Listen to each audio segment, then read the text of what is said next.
اور بالآخر حضرت عبداللہ ابن جعفر رضی اللہ تعالی عنہ کی جب ملاقات ہوئی اور بات چیت ہوئی،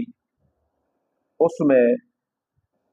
حضرت حسین رضی اللہ تعالی عنہ نے ایک بات فرمائی کہ میں نے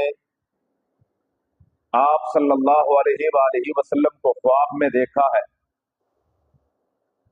اور مجھے وہاں آپ صلی اللہ علیہ وسلم کی طرف سے کچھ احکامات ملے ہیں۔ اس پر عبداللہ ابن جعفر رضی اللہ تعالی عنہ نے عرض کیا کہ آپ بتائیے وہ خواب کیا ہے؟ فرمایا وہ خواب نہ میں نے آج بتانا ہے، نہ میں نے کل بتانا ہے، نہ میں کبھی بتاؤں گا، بس وہ خواب وہی ہے جو میں نے دیکھا ہے اور جو میرے لیے حکم ہے، جو میں نے عزم